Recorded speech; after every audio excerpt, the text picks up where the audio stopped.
আসসালামু আলাইকুম। আজ আমি চলে এসেছি নতুন একটি ভিডিও নিয়ে, কাঁচা আমের টক ঝাল মিষ্টি আমসত্ত্ব। চলুন ভিডিওটা শুরু করা যাক। আমগুলোকে আমি খোসা ছাড়িয়ে ভালো করে ধুয়ে নিয়েছি। আমগুলিকে আমি কুড়িয়ে নিয়েছি। আপনারা চাইলে ছোটো ছোটো টুকরো করে নিতে পারেন, যেটা আপনাদের সুবিধাজনক মনে হবে। তারপর এখানে নিয়ে নিয়েছি চিনি পরিমাণ মতো। আপনারা চাইলে চিনির পরিমাণ বাড়িয়ে দিতে পারেন। এখানে নিয়েছি ব্ল্যাক সল্ট পাউডার। এখানে আমি হাফ চা চামচ লবণ দিয়েছি।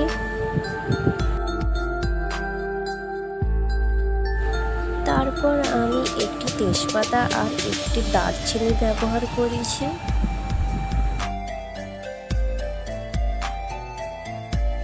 আমি ভালো করে নাড়াচাড়া করে নিয়ে ঢাকনাটা চাপা দিয়ে দিয়েছি।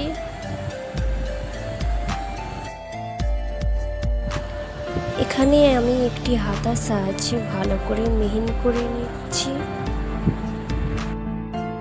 দেখুন কত সুন্দর করে মিহিন হয়ে গেছে। এখানে আমি চিনি ব্যবহার করছি। চিনির একটি ক্যারামেল তৈরি করছি, যাতে আমের কালারটা সুন্দরভাবে ফুটে ওঠে।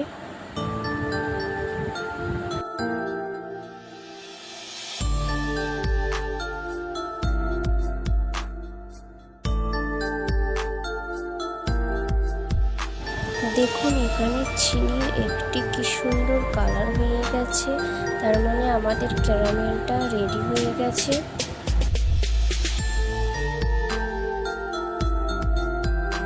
এবার আমি এখানে আমটা ব্যবহার করব।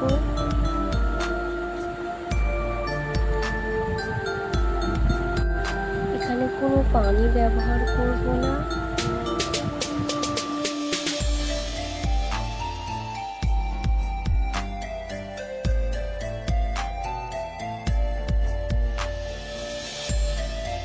এখানে আমি ব্ল্যাক সল্ট পাউডার, লাল মরিচ আর জিরে ব্যবহার করেছি। তারপর আমি এটাকে ভালো করে মিশিয়ে নেব।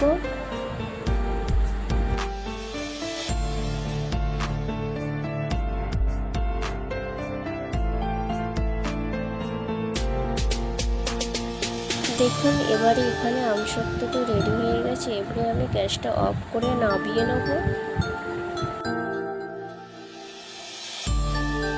তারপর আমি দুটো প্লেট নিয়ে নিয়েছি। প্লেটের ভিতরে আমি সর্ষের তেল মাখিয়ে নিয়েছি। আপনারাও সর্ষের তেল মাখিয়ে নেবেন, তাহলে দেখবেন আমসত্ত্বটা খুব ভালোভাবে উঠে এসেছে।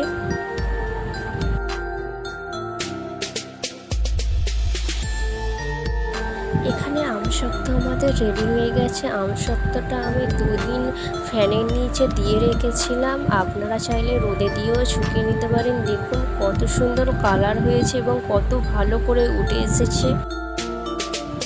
ভিডিওটি এখানেই শেষ করছি। আল্লাহ হাফেজ।